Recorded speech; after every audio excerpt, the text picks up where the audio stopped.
Hi ළමයි. අදත් ලස්සන රෙසිපි එකක් අරන් තමයි ආවේ. තෙල් ටික ලිපේ තියලා පෑන් එකට අපි සොසේජස් ටික හොඳට බැද ගන්නවා. සොසේජස් ටික රන්වන් පාට වෙනකන් බැදගෙන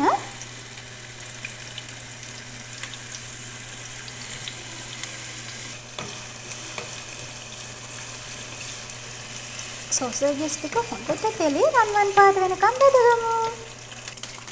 මේක ඇවිල්ලා කුකින් සොසේජස් එකක් නෙවෙයි. මේක ඔය බන් වලට සෑන්ඩ්විච් වලට එහෙම තියෙන එකක්. ඒක නිසා මේක ගොඩක් බැද්දොත් එහෙම මේකේ තියෙන අර මේක ඇතුලේ චීස් තියෙනවා. මේ සොසේජස් එක ඇතුලේ චීස් තියෙනවා. ඒක නිසා මේ චුට්ටක් බැදුනහම ඇති මේක. ඊට පස්සේ එකතු කරගන්න ඕන ඉඟුරු සුදු ලුණු පේස්ට් එක. මම තෙල් වැඩියෙන් දැම්මේ නැහැ. මොකද තෙල් වැඩියෙන් දැම්මොත් හොඳ නැහැනේ. ඒක නිසා.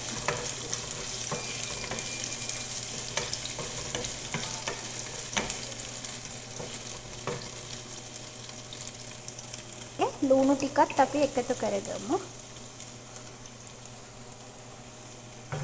ඊට පස්සේ හොඳට මේක චුට්ටක් ලුණු වලයි සුදු ලුණු වලයි චුට්ටක් අර සුවඳ එනකම් වදිනකොට තවත් සොසේජස් එක පාට එනවා ගන්නට. අපි එකතු කරමු ගම් මිරිස් චුට්ටක්. ඊට පස්සේ අපි ලුණු ටිකක් එකතු කරගමු රස අනුව. මම හිතන්නේ මේ ගාන ඇති. බිත්තර දෙක කඩලා දාගත්ත ගමන් අපි මේකට කැරට් ටිකක් වැඩියෙන් දාමු. පොද බත් මට කියුණා ගෙදර තියෙන චූටි ඔය අමුදව වල අපි ඉතින් මේ රස කෑමක් හදාගමු. අපිට මොකද පුළුවන් විදිහට නේද? තව ලුණු චුට්ටක් එකතු කරගමු. ඊට පස්සේ බාස්මති හාල් බත් මේකට දාගත්තා.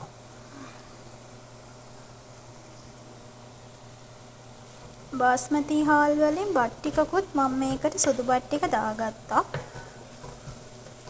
මම කිව්වේ කැරට් ටිකක් වැඩිපුර දාගන්න කියලා. මොකද අර එතකොට මේ පාට එනවා. මොකද මං ගාව අද ලුණු කොළ නැහැ. ලුණු කොළත් නැහැ මේ